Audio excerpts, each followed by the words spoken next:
fun. Thanks. Okay. Okay. No, I'm able to follow along myself. Okay, so I'm sorry, I didn't catch that, John. I say I didn't catch if Dee Dee was speaking to me or not, but I haven't had any problem following along and keeping straight where we are. So That's brilliant. Okay. Very good. Let me look at the list here. So I read, okay, I start and then I read after John the Younger again. Excellent. Okay. So let me just say a brief word here. We're continuing our parsing of Canto 1. And this is the third session that we've done this, which I think is perfectly grand because I think, like the beginning of most of the major works there, that the early cantos kind of set the scene and contain a lot of ideas and developments that we will find again and again as we go along. With that being said, let me find my copy and I will begin reading Canto 1, Inferno. Midway upon the journey of our life, I found myself within a forest dark, for the straightforward path had been lost. Ah me, how hard a thing it is to say. What was this forest savage, rough and stern, which in the very thought renews the fear?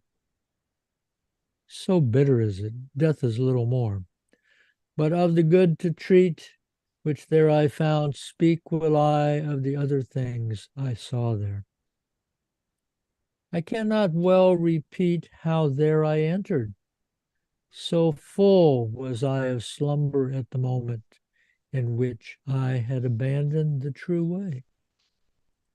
But after I had reached a mountain's foot, at that point where the valley terminated, which had with consternation pierced my heart, upward I looked, and I beheld its shoulders vested already with that planet's rays, which leadeth others right by every road. I have Next a reader. question. Yep. I forgot to raise my hand. The straightforward pathway had been lost. That's the third line. Mm-hmm. And then I had lost my way. So that has a lot of resonance, and it sounds like somebody who's going out of their mind. Anyone have any other thought about that? Or I we think could. yeah, my thought is on line 3 for this about the straightforward pathway had been lost. Frankly, I think it's a little ironic.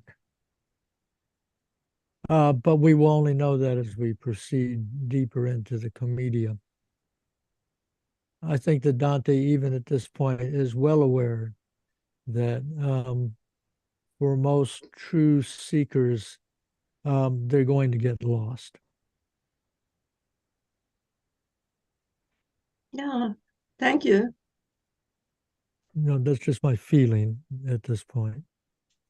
And then, of course, the thing about that he was asleep when he strayed. Yeah.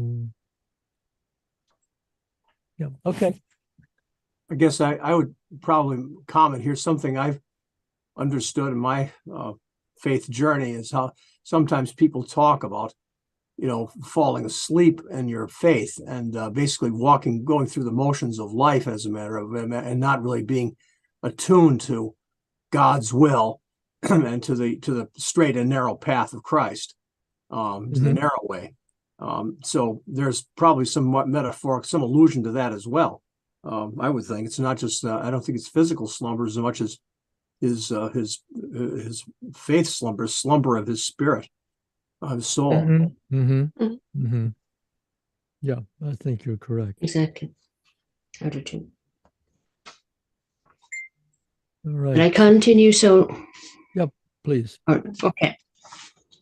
Then was the fear a little quietened that in my heart's lake had endured throughout the night which I had passed so piteously.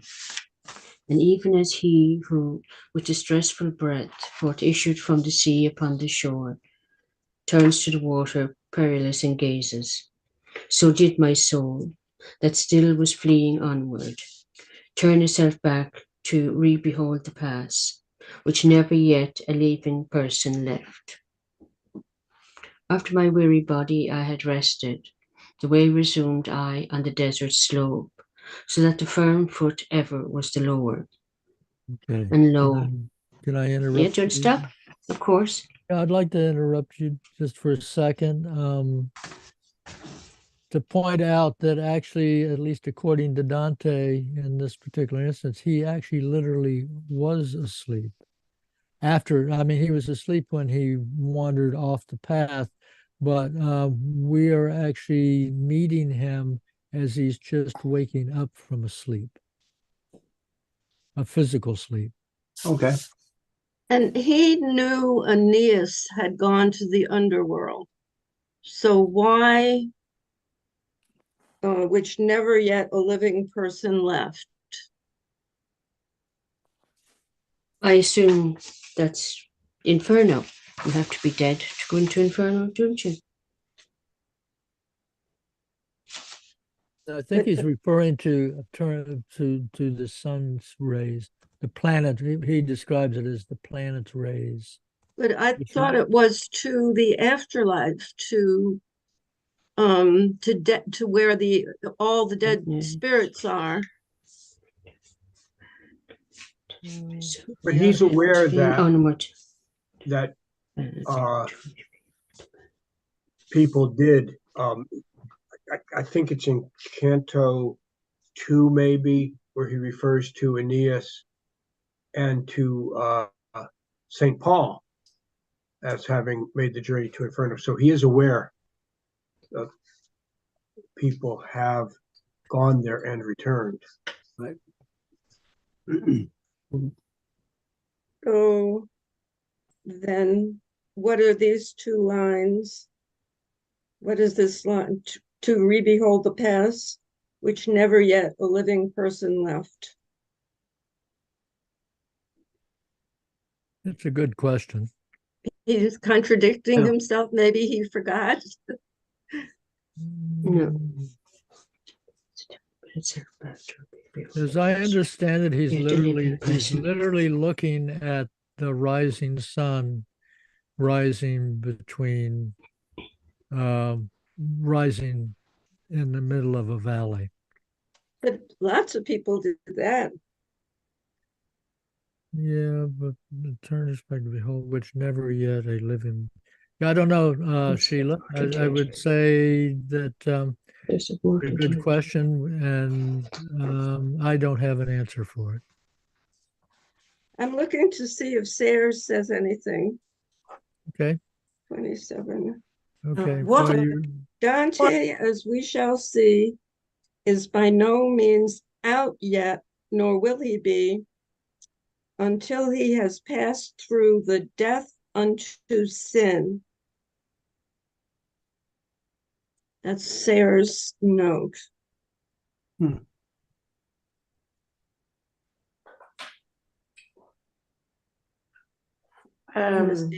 Longfellow has a note. Which lines are we looking at? We're looking at 27. And Canto 1. Yeah, we started over. We'll never finish Canto 1. We will. Oh, yeah. Let's see if I can find something. 27. It's from Jeremiah. Are you interested in Longfellow's note? Sure. And I'm not sure now if it's the translator's note or Longfellow himself. I think it says, but oh wait, it's Mr. Wright who translated it. the path that led us through the wilderness, through the land of deserts and of pits, through a land of drought and of the shadow of death, through a land that no man passed through and where no man dwelt.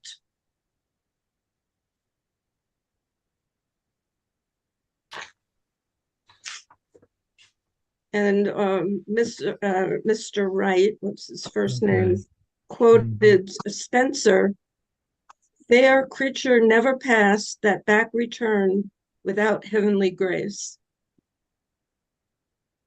Let me read the Mandelbaum translation of those lines.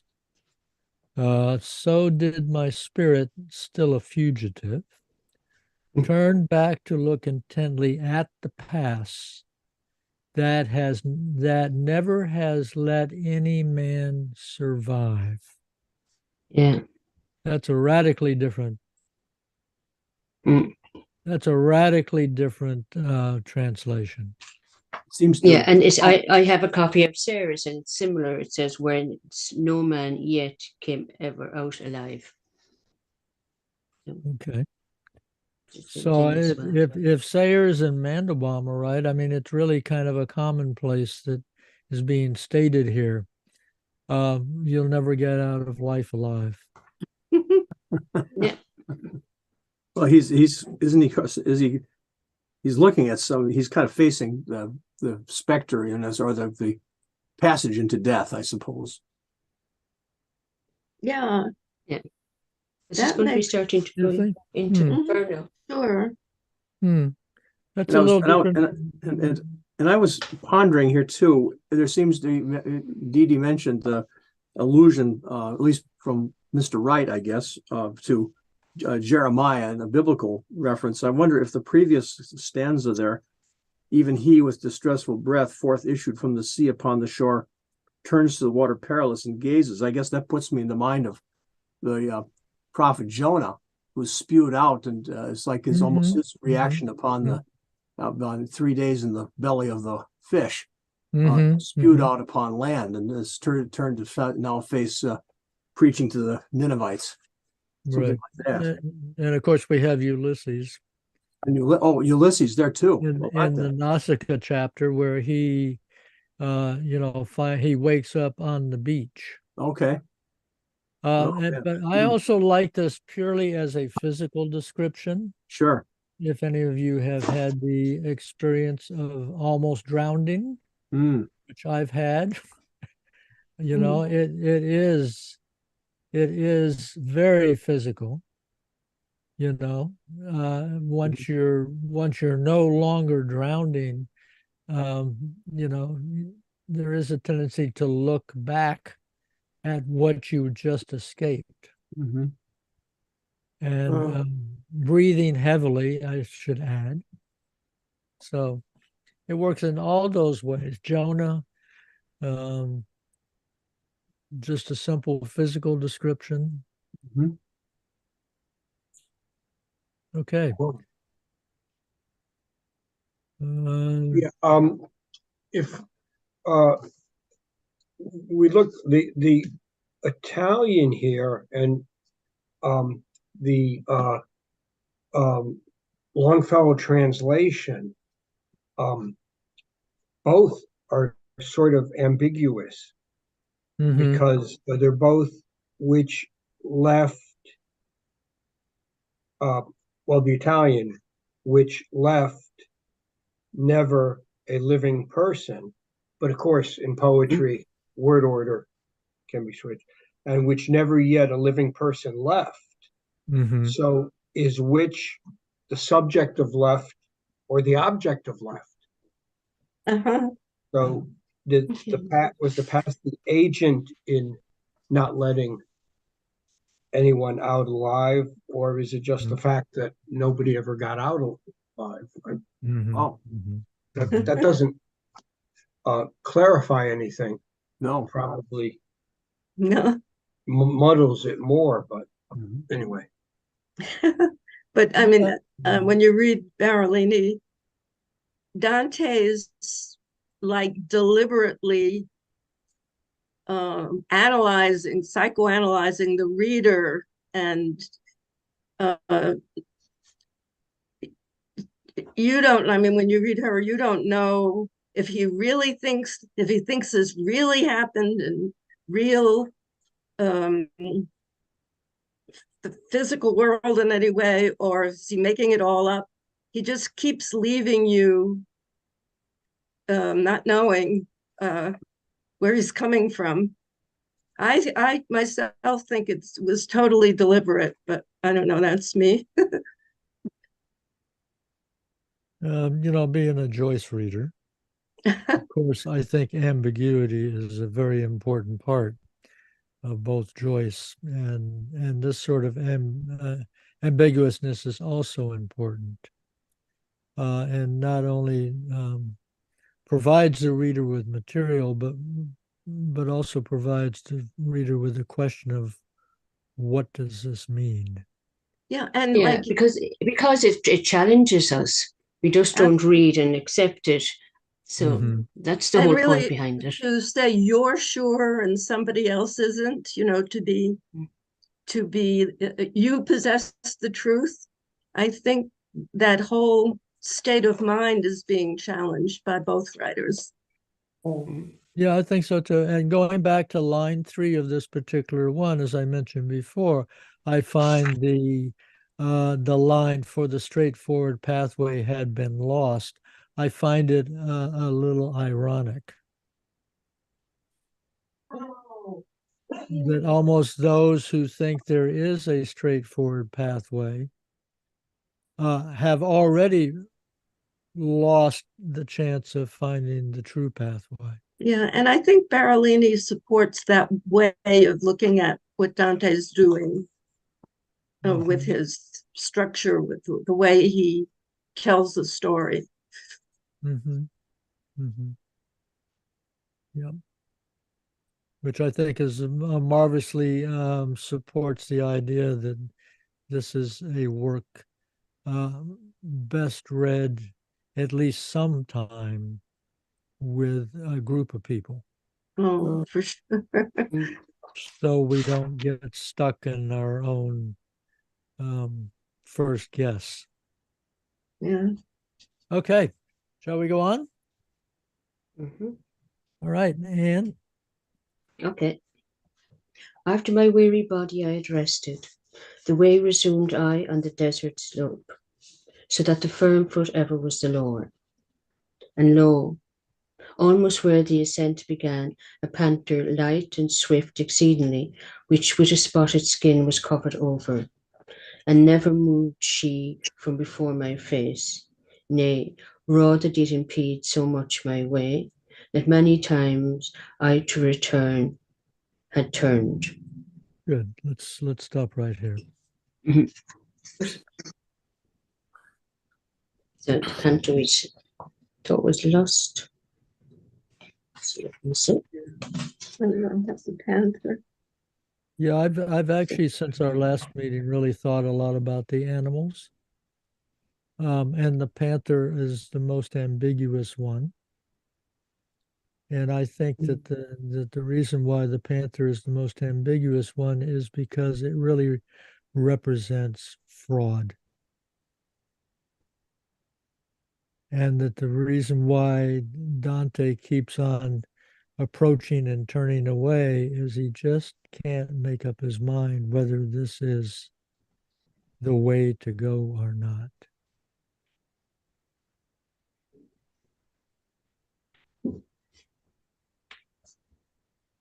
Duncan, did you say the panther represents? I didn't hear the word you used. With that Fraud. fraud. Fraud. Yeah, I've been thinking something like that. The worst sin being, am I fooling myself? Am I fooling other people?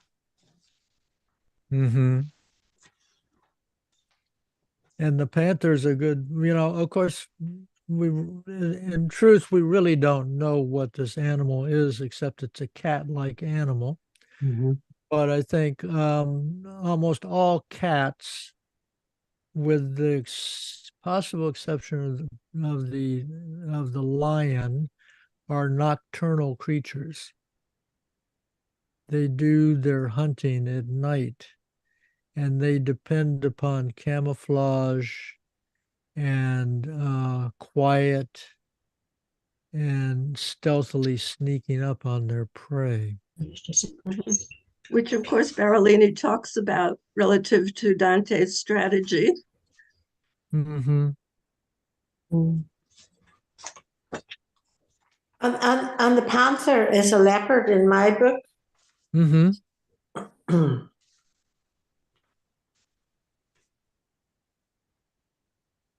Yeah, and there once again, that's another thing is panthers and leopards. Generally, one big way that they hunt is they're up above on tree branches, and they leap on their prey from above. And John, you have the Italian there, old John. It is. Which animal did they? John the Elder. John the Elder. There you go. Elder John. Yeah, it's in the Italian, it's a Lanza, which, according to my notes, is, at least according to some, a vicious, ferocious animal born of the carnal union of a lion with a leopardess or of a leopard with a lioness.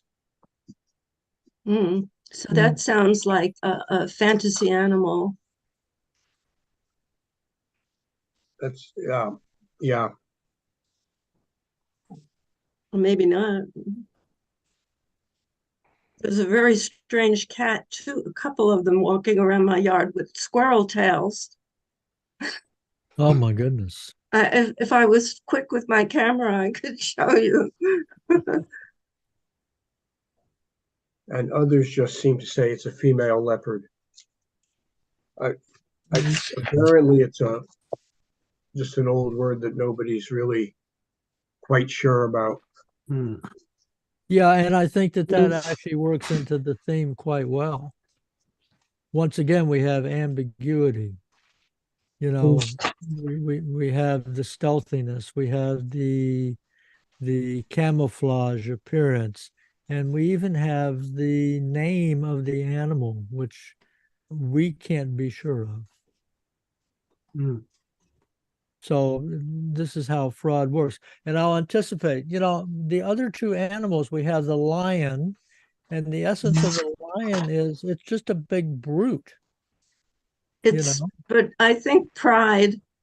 When we get it's pride. It's pride, and it stands out there, and you can see it. And it doesn't try. It's not being stealthy. I mean, it's I'm a lion. It's got this big mane thing. It's a big goof. It's a big goof.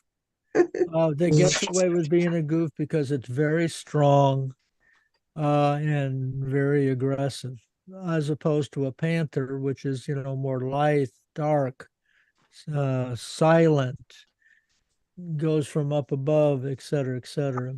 So, but sorry. Okay, next verse goes with it. And why don't you, because that's about. Sorry, John was trying to ask a question there, Didi. Yeah, a question or comment, I guess, in a way, following up a little bit on Duncan's observation about fraud. I wonder, I'm reading ahead a little bit here now about, it sort of helps the stanza that talks about not so much that did not give me fear a lion's aspect, which appeared to me, and also the idea that the Lanza translation could be a cross between a lion and a leopard. I mean, and that's sort of like, he's not really sure, is this, what exactly is this? And he's not sure he believes his eyes, if it's his physical eyes that he's trying to see and understand with. And he didn't, so he did not give me fear a lion's aspect. So he wasn't so much of afraid of a lion, I guess, and that's what he seems to be saying. And according to some of the context that's used there. So, and similarly, I think with the other things, he's sort of thinking, he's trying to make sense out of what kind of animal this really is. Right. So he's, like you say, it was fraud. He's not believing his senses here. His senses. Yeah, and the Italian suggests that. Yes. Yeah. So that verse right after skin was covered, or right, it kind of sheds light on this. So Anne, you should read that, because that's kind of the conclusion of your. Okay. And never moved she from before my face. Is that what you're talking about? Nay, rather did impede so much my way, that many times I to return had turned. So she's like this lurking fraud all around you. You can't escape it. It's so real in our world today. I don't understand where you get fraud from. Well, where do you see fraud here? The panther's sin represented the lowest, the worst sin in Dante's hierarchy of sins, is fraud. Right. And I get it, Anne, because I'm comparing it with the with the lion and the wolf. There's really no ambiguity with the lion, which represents violence and pride, and the wolf doesn't seem ambiguous to me. It clearly represents an unappeasable desire. Yeah. So they're clear compared to the panther, which is ambiguous. Yeah. So and when I think of the sins that Dante, it's also something I read earlier that fraud is the worst sin. Fraud is much worse than violence or straight desire. Because it's deliberately misleading. It's deliberately misleading. It is the false news. Deliberately designed to confuse and impede. So that's what you can't escape it. It looks you in every direction. In Maldibon, a leopard usually is interpreted as a symbol of lust. Okay. The three beasts which attacked Dante are the same as those sent to punish the sinful leaders of the people, and that's from Jeremiah. Yeah. But lust is greed. Those go together. Don't know. Yeah, and I want to say that also that lust is also, at least in my mind, I can connect with fraud, because a lot of lust is expressed in seduction, and seduction which is fraud. Yeah, which is fraud. Okay. So it's not new way of looking at it. It's not totally defined. So yeah, and that's perfect. The other thing. Okay. Okay. You're next, Edie. Oh, okay. I think, yes. The time I'm next. The time was the beginning of the morning, and up the sun was mounting with those stars that with him were. What time the love divine at first in motion set those beauteous things. So were to me occasion of good hope, the variegated skin of that wild beast, the hour of time, and the delicious season, but not so much that did not give me fear, a lion's aspect which appeared to me. He seemed as if against me he were coming, with head uplifted and with ravenous hunger, so that it seemed the air was afraid of him. And a she-wolf with all hungering seemed to be laden in her meagerness, and many folk has cause to live forlorn. She brought upon me so much heaviness with the affright that from her aspect came, that I the hope relinquished of the height.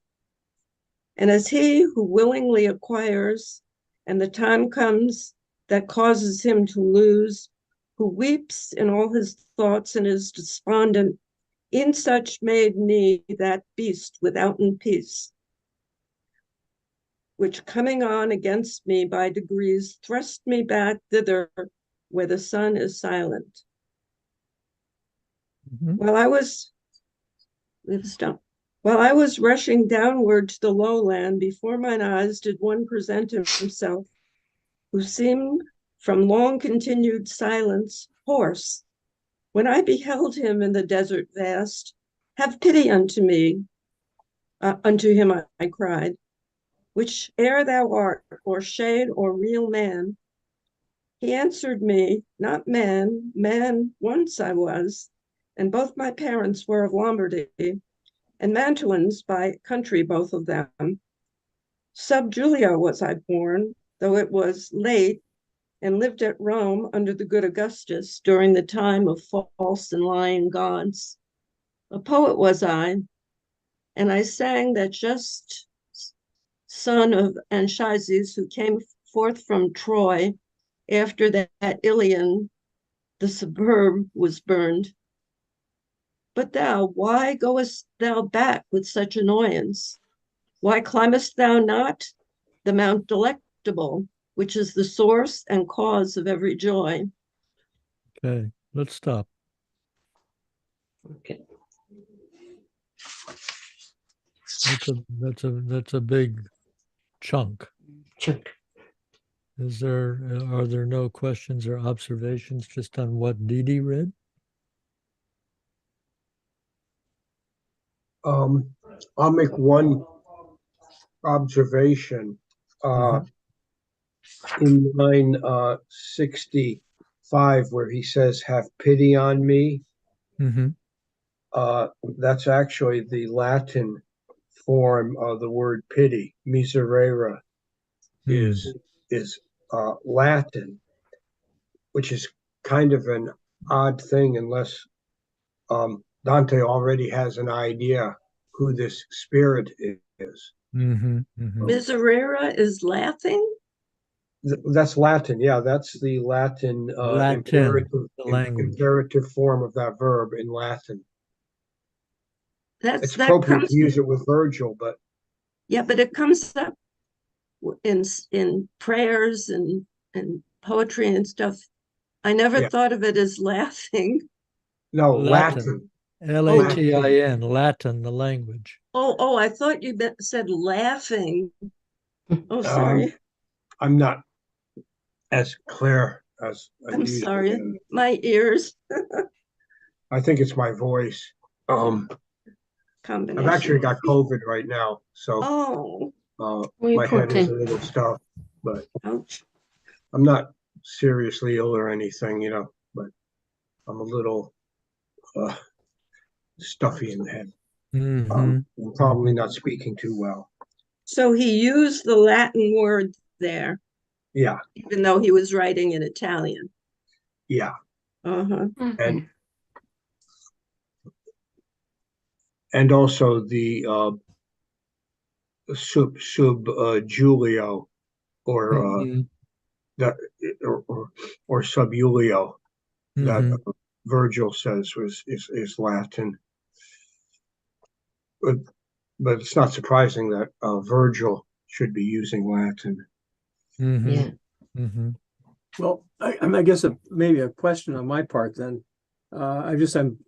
This is maybe a question in the form of sort of a comment. I guess just to say, am I understanding? Am I asking, am I understanding this right? Maybe that the it seems to me it's this fraud or deceit, if I may put it that way, that is kind of causing maybe a certain demoralization or total demoralization, maybe, of Dante, his character here, to force him to turn around just because of he's not sure. He's not sure this is the right way at all, and so he's turns a 180, and he's now going back down the slope, and then he encounters Virgil. Right. About where we are. Yes. Okay. Yeah. In the narrative action. And Virgil asks that question, Mm-hmm. So yeah, if you look at line 52 through 54, she, I think, the she wolf in this case, She brought upon me so much heaviness with the affright that from her aspect came, that I the hope relinquished of the height. So even though it looked like following the path towards the sun was the straightforward, easy way to go, that those creatures convinced him otherwise. So he starts running back down the slope. Okay. Yeah. Yeah. But he's running down the slope out of panic. This is changes how I'm looking at this. Maybe if he hadn't been frightened that way, he would never have had to go down to the Inferno. Yeah. Well, it never occurred to me until just now. Yeah. Insights abound. Wow. Yeah, it did look like there was a straightforward, easy way to go. He just, oh well, there's the sun. Okay, I'm going that way. Right. But then, then we got the animals come in and they freak him out.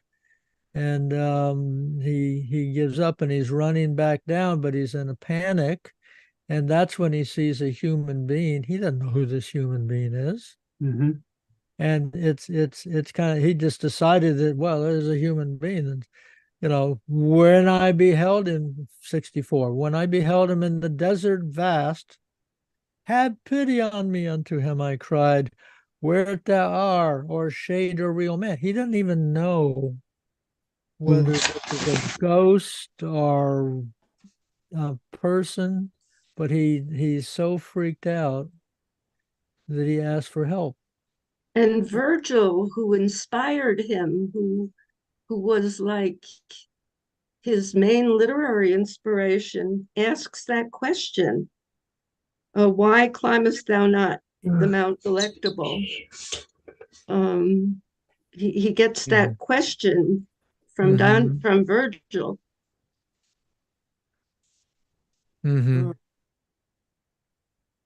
I think if we posit that we are inside of Dante's head,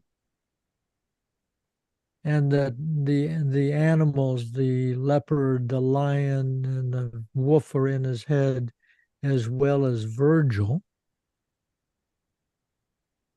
that when he goes into fear and despair, that the good part of his psychology comes forth, which was his study of Virgil. Yeah, that gave him what it took to pursue the quest. Was Virgil. It studied him. And I'm thinking now about psychoanalysis and how they must have been inspired by Dante. I know a psychoanalyst. I have to ask her. Well, I know that as we have been reading Dante, that actually Dante is becoming quite a psychological aid to myself. Yeah.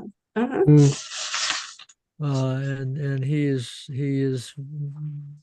enjoys her both performing the role, seemingly performing the role that Virgil is performing here. Yeah, they bring so much into focus. They give more focus to the thoughts that come and go as we struggle through the day. I don't know. Now, I don't know who, I'm just looking at some notes at the back of my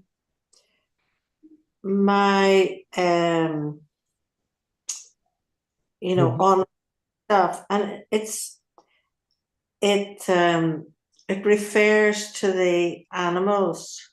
Allegorically, the leopard has been taken to represent false and possibly sexual pleasure, which fascinates but also irritates the mind. The lion may stand for pride, haughty, but in reality a dangerous void. The wolf may be taken as avarice and is of particular importance, being the only beast of the three to which Dante refers in his appeal to Virgil. See also Purgatory 20, 10 to 12. Avarice for Dante characterizes the corrupt culture of capitalist Florence and is above all a pointless and never-ending pursuit of false and unsatisfying goods. In this, it is a bestia senza pass. Oh, I've lost it. Sorry, it's just bounced. It's just, and it means that the animal is restless and is never able to settle. So sorry, I'll have to look at the beginning. I don't know who this translation is by. You have that online, Sylvia? Yeah, I'm reading it in I'm reading it online, but when I go back and forward, I lose it, you know. I'm curious now. I'd like to find it. Oh, wait a minute. No, it's on my my online reading. God. Sorry. You know, Sylvia, if you find your link, you could send it to Duncan and he could email it. Yeah. But yeah, I can just call. Yeah. Oh, no. To me, the easiest thing is to get the email. That I seem to be fairly capable of dealing with. Well, just as a little bit of information, Florence was the great consumer capital of its time. It had the best of everything. And with the Medicis were, I'm not sure when the Medicis were, but you know, it was a finance capital and it was a production capital for arts and goods. And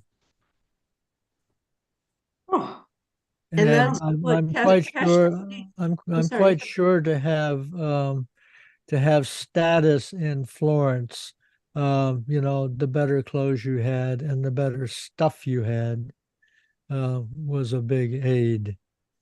And that's what Cassia Guida in Paradise is reminiscing about to Dante. No, I've completely lost. Sorry. Just sorry about it. Sylvia, just look for it later, and yeah, you can send us the link when you do find it. Yeah. And then you can email it to me so I can find it. It's on my Kindle. You know, this is crazy. I'm doing it on my phone, and I'm back in Ulysses. You know, so that's why I'm at it. Okay. Well, to let you know when I'm in your situation, I use my phone for the Zoom, and I use my Kindle for I call up a number of sources, web pages and look at them on my Kindle. Sorry, the book I'm reading is Penguin Classics. Oh, I have that one. Okay. Yeah, that's in the notes. Sorry, it's just okay. Sorry about that. Oh no, I have Viking then. I don't know. Penguin Classics. I don't know what Viking says.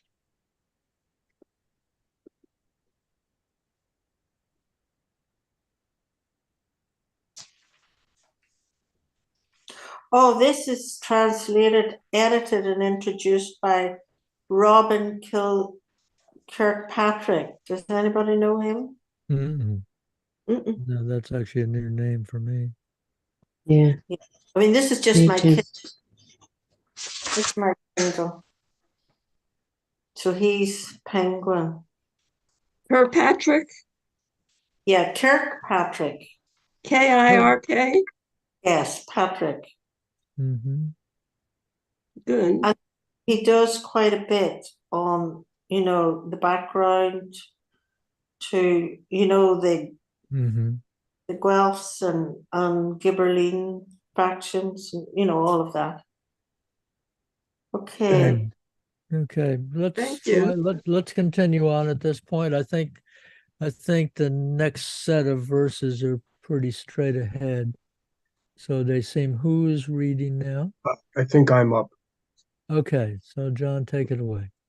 Now art thou that Virgilius and that fountain, which spreads abroad so wide a river of speech?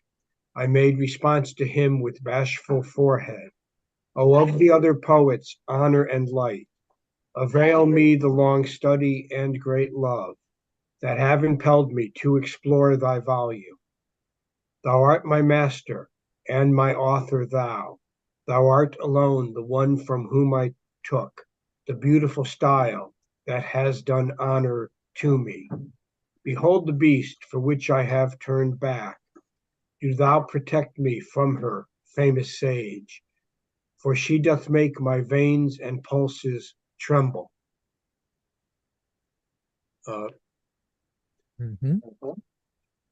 Thee it behooves to take another road, responded he when he beheld me weeping, if from this savage place thou wouldst escape. Because this beast, at which thou criest out, suffers not any one to pass her way, but so doth harass him that she destroys him, and has a nature so malign and ruthless that never doth she glut her greedy will, and after food is hungrier than before. Many the animals with whom she weds, and many more shall be, until the greyhound comes who shall make her perish in her pain. He shall not feed on either earth or pelf, but upon wisdom and on love and virtue. Twixt Feltro and Feltro shall his nation be. Okay, maybe Oh, we that- want to stop just for a Okay. second. Mm. Yeah. Yeah. Hmm. Mm-hmm. So what's that? So let me point out that it seems to me that in 76 through 78, that Virgil is asking a rhetorical question here. Why climbest thou not the Mount Delectable, which is the source and cause of every joy?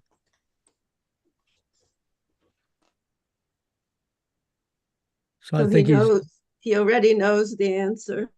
he already knows the answer, but he wants to make sure that Dante has some idea of why. Because he's going to answer his own question. Virgil's going to answer his own rhetorical question a little further down. After Dante confesses that, Virgil's his hero and what Virgil's poetry, and, that he copies Virgil's style. And he asks for Virgil's help. Then Virgil can give him the answer. Thee it behooves to take another road.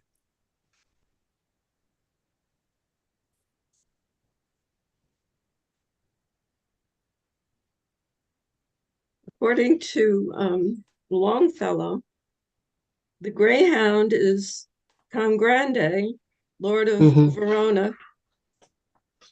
Oh, really? I thought the Greyhound was Christ.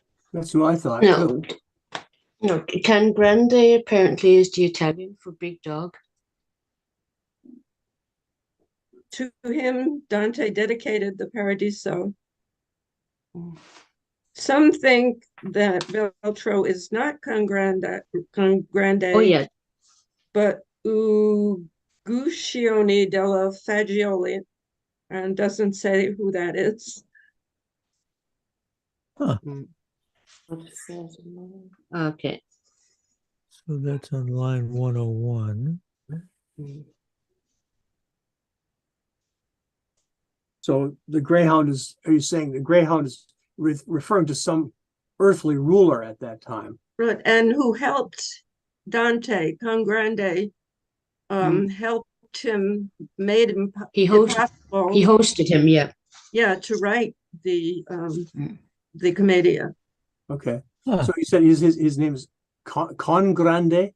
Yes, Yeah. C-O-N? That means C-A-N, Con Grande. Cans. Oh, It's one word. Can. Cangrande, and it's Mhm. Italian for big dog. oh, okay. Congrande. Okay. Oh, Can Can. Grande della Scala was his name. Okay. Huh. No, that's one idea, like obviously. Because So he certainly makes a kind of a grand illusion there too, is Congrande to somebody who feeds upon neither earth nor pelf, but upon wisdom, virtue, and love. And I guess then what is twixt Feltro and Feltro shall his nation be? What does that mean? Well, parts of Italy, that's all I remember. Sections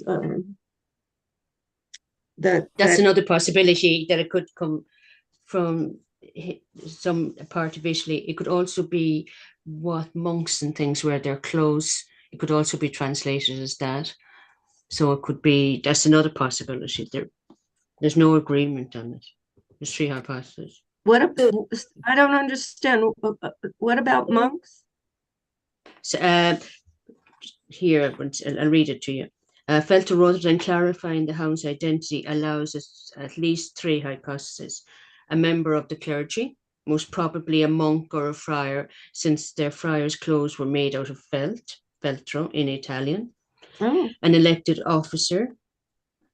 The urns for elections were felt lined. One of Dante's noble hosts in the period of his exile was Cangrande della Scala, whose state extended approximately from the cities of Feltre and Montefeltre. So there you give me two. Yeah. And there's something a little bit similar in this one. The hound, Veltro, has been variously identified as Cangrande della Scala, one of Dante's patrons in exile. Emperor Henry VII, whom Dante hoped vainly would restore imperial rule in Italy, and even as Dante himself, the phrase between the felt and felt may refer to the geographical location between the towns of Feltro and Montefeltro in northern Italy. And then the mythological Gemini, the twins, were thought to wear felt caps, so that anyone born under that sign, as Dante was, would have been born between the felt and felt. Scholarly ingenuity of a kind which henceforth these notes will not indulge can, however, all too easily diminish the imaginative impact of enigma itself. Dante is rarely enigmatic, but when it is with poetic purpose. Well, anything in that? Well, just the sheer, we're creating a kind of jewel out of all that imagery, kind of a poetic jewel. And you know, these guys are doing what we're doing. I mean, they're just positing possible answers. And teaching us to do that, encouraging us to do that. So let me read the note from Robert Durling. Actually, Ronald Martinez and Robert Durling. And this has to do with the Greyhound.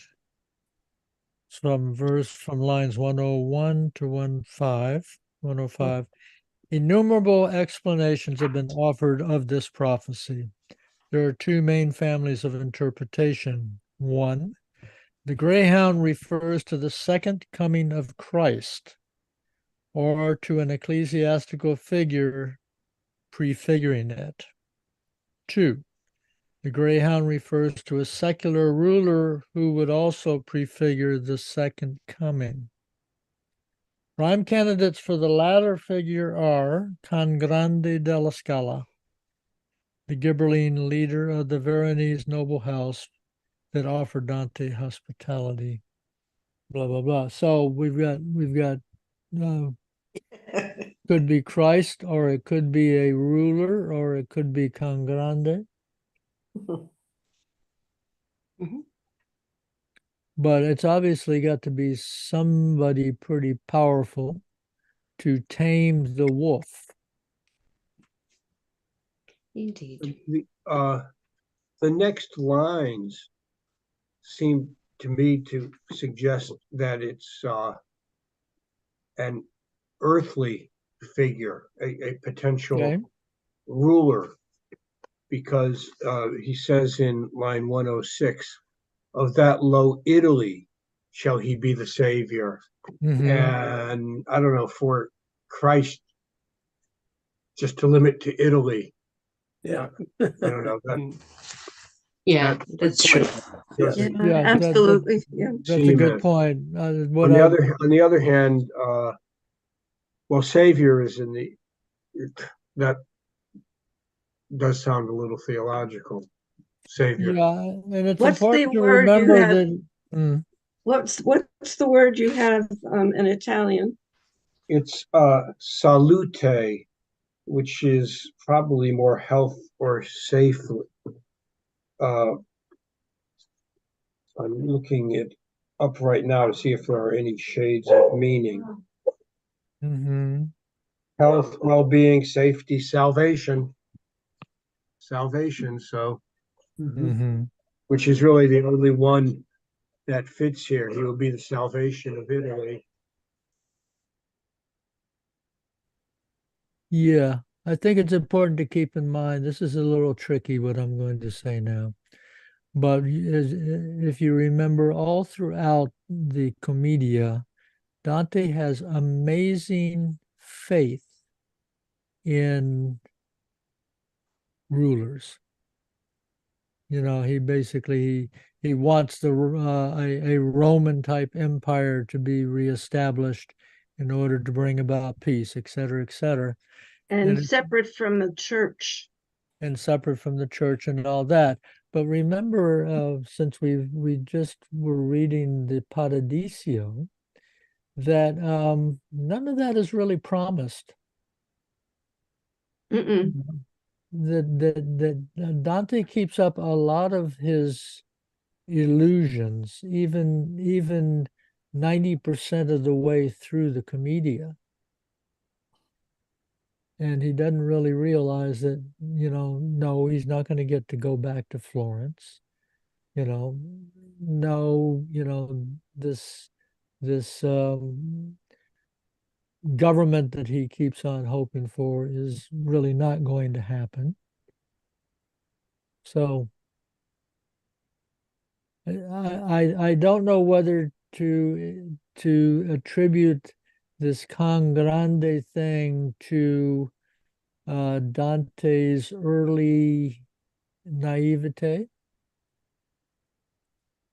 which will change as he traverses through the Inferno and the Purgatorio and through the levels of Paradiso. So I only offer that as a possibility. Yeah, it's like a journey he is taken from a kind of hope through reality to what he can like spiritually what the divinity is in the world. So it's a long journey from this physical reality to divinity that Mhm. he's taking us through. And it's a long journey in which he has to change many of his ideas They do, and discard a number of illusions. right? And Purgatorio is so interesting that way. You know, Mhm. the souls are so happy to be there. So anyway, so I'm going to the thing that I'm at this point. I really appreciate the ambiguity of the Greyhound, being either an earthly ruler or actually Christ himself in the second coming. And it would be completely fitting at this particular stage, being the beginning of this, that Dante would not really be sure which was which. And you know, the second coming happens before paradise. It happens at the end of Purgatorio, the Eden on earth. It's before the Commedia reaches paradise, before Dante reaches paradise. It's almost trivial in a way relative to the whole story. That's not quite a good word, but Hmm.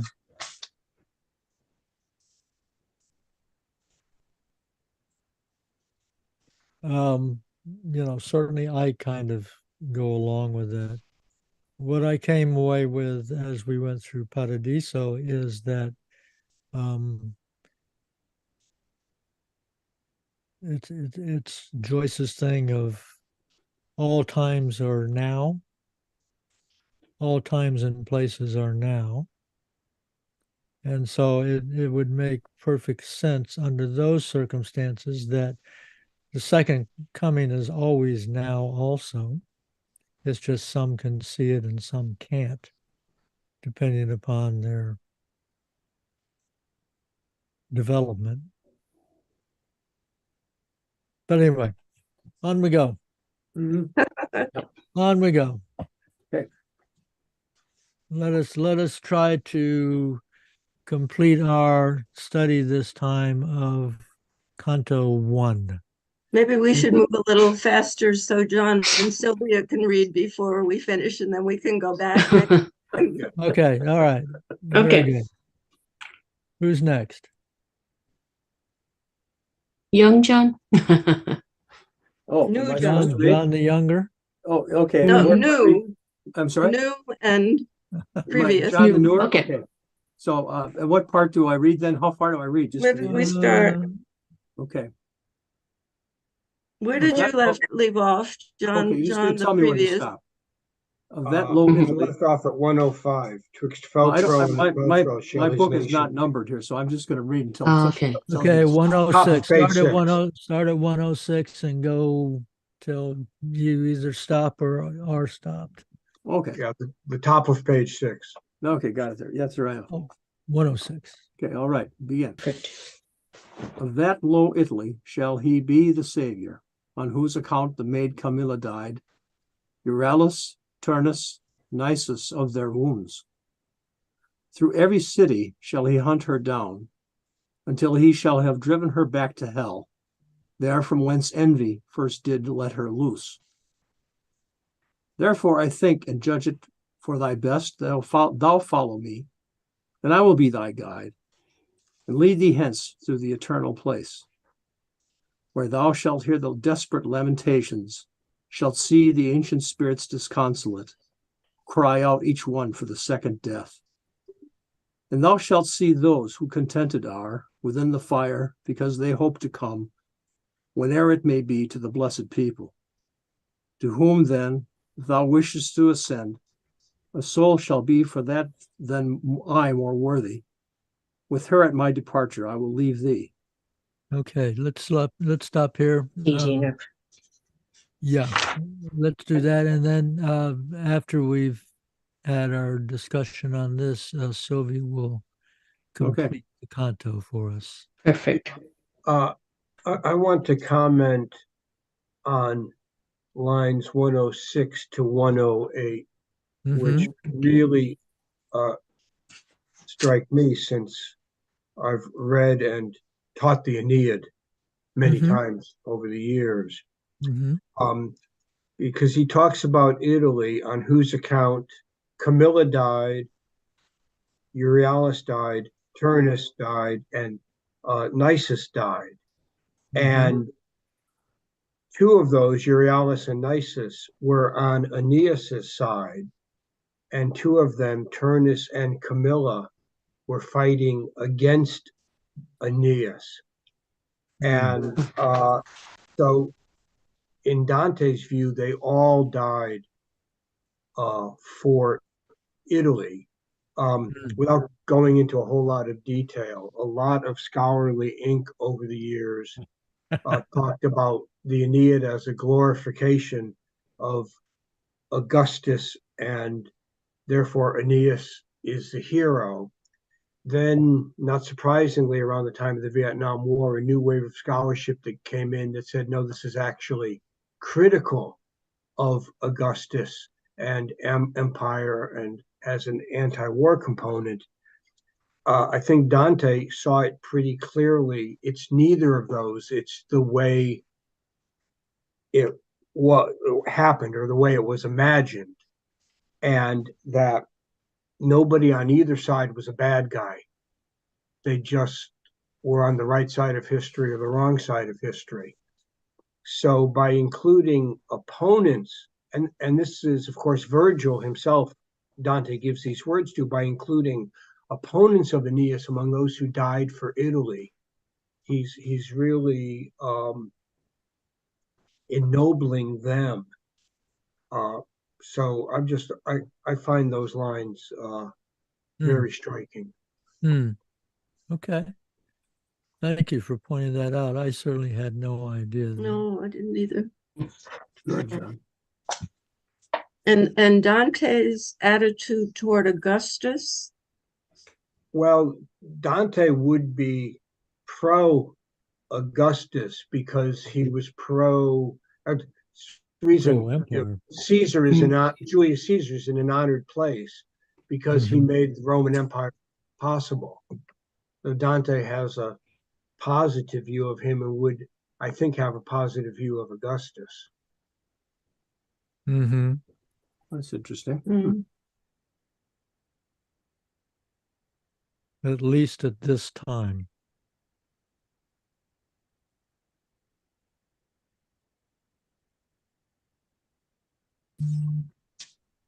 But in the next lines, through every city shall he hunt her down until he shall have driven her back to hell, from whence envy first did let her loose. Now that seems an awfully big task for an earthly ruler. Well, the division of Italy to factions, the Ghibellines and the Guelphs and their factions. Okay, I looked at the wolf as being much larger than just. Okay. Yeah, I'm sort of struggling a little bit here with some of the imagery here, I guess, in light of maybe my lack of knowledge here about the historical framework in which this might be referring. He's talking, you refer to, I take it that Dante is from Florence, which my understanding is a city-state. And one small part of a divided, a very fragmented Italy at this time. And so I'm wondering if and you mentioned, Duncan, that maybe he's looking forward to a grand reunification at some point, perhaps throughout this whole scheme, and some sort of a reunification and consolidation back to the glorious days of Augustus and the empire. Then exactly, I start getting some idea here. So maybe he's thinking of there's some sort of political solution. He's thinking that might be maybe this envy, and maybe he sees the the fragmented city states as being some outcome of rivalry and envy Mhm, mhm. And between the different church parts. is part of this story because Sure. it was the church that exiled him. So And who's the female? Her? Because her, That's the wolf. That's the wolf, Wolf, the she-wolf. the she-wolf, and she, the avarice she-wolf. okay. and the church wanting the church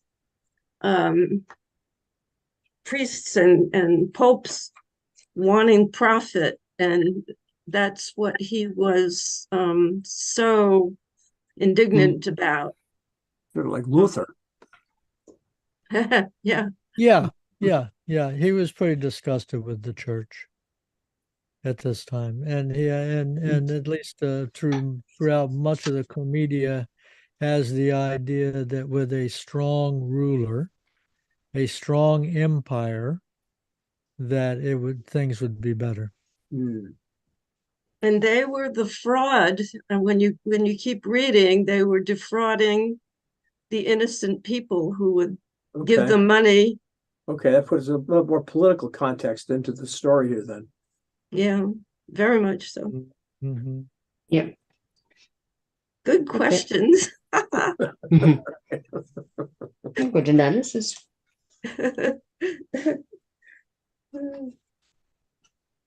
Yeah. Okay. Sylvia, you want to drive this chariot home to the end? Yeah, okay. Well, I've got reigning on high, there is an emperor who, since I was a rebel to his law, will not allow his city as my goal.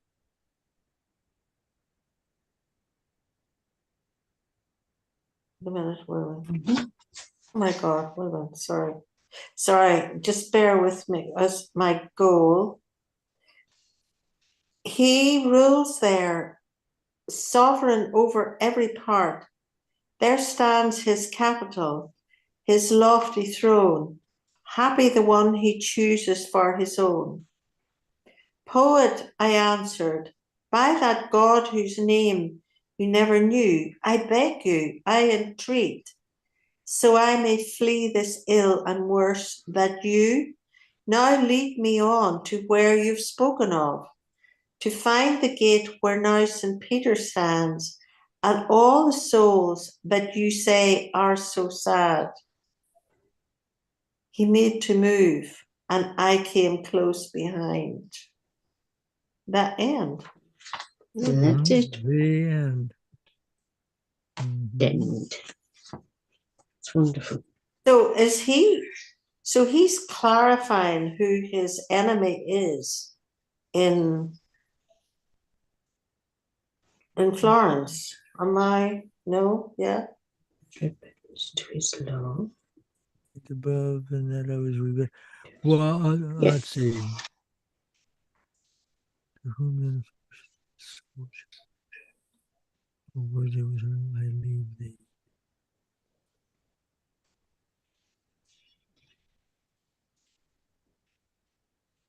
So, I don't okay, understand. Oh, sorry. now go John the Younger. No, What- I guess I don't think I get that, Sylvia. I don't think he's clarifying who his enemy is. No, no, Yes, I'm not sure I get that. no, I was only because of the enemy and No, I think it sounds to me that Virgil is lamenting in a way. He's only saying, I can only take you so far because I was rebellious to the emperor who reigns above, which is, I guess, the God Almighty, and that he would not allow me to come into his city. And so, right. Dante says, I ask you then to take me where God, God who he never knew, that I may escape this woe and worse. So please conduct me where you said I may see the portal of Saint Peter, the gates of heaven, and those thou mayest consolate. John, absolutely, yeah. Sorry. Yeah, you're that is correct. That is correct.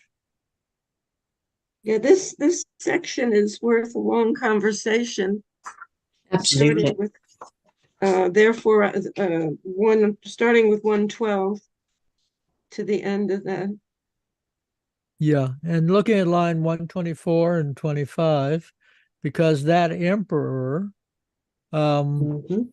which I think he's actually referring to Christ or maybe God, who reigns above, in that I was rebellious to his law, which of course, we know that he wasn't rebellious to his law. He just didn't know it. Right. That's his so-called sin, is that he was born too early. But regardless, Virgil cannot go into the heavenly city, but he can lead Dante pretty far along. Mhm. Yeah. And then of course we had this wonderful line where we have Dante saying, "Poet, I entreat you by the same God that whom thou didst never know, so I may escape this woe and worse. Yeah. Wouldst thou conduct me to where thou hast said, that I may see the portal of St. Peter? Get me out of here. Right. And of course, I don't care, Exactly. I'll follow you." and Exactly. 122, it's like, a foretaste of what's to come. A Mm. soul Yep. shall be for that than I more worthy. That's Beatrice. Yep.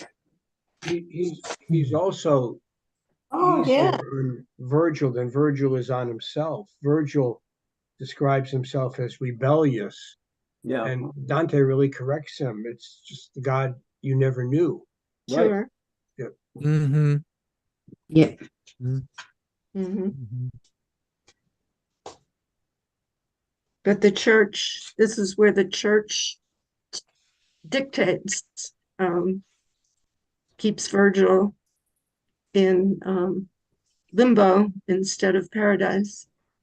Not the church, though. It's the actual Christian doctrine at this time, at Well, least but as. that's what Dante is coming from, Mhm. believing in the church, even though he hates its corruption.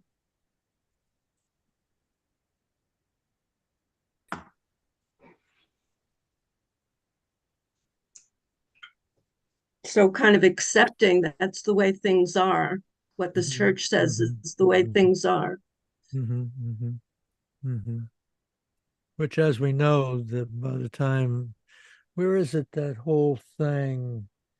Oh, I think it's in like Paradiso, Canto 9 or 10. The Dante goes through this whole thing about the man on the Indus River, and we had that strange scene where there is a pope that causes some worthy pagan to be reborn long enough to be baptized so he can enter heaven. Right. Yeah. Mm.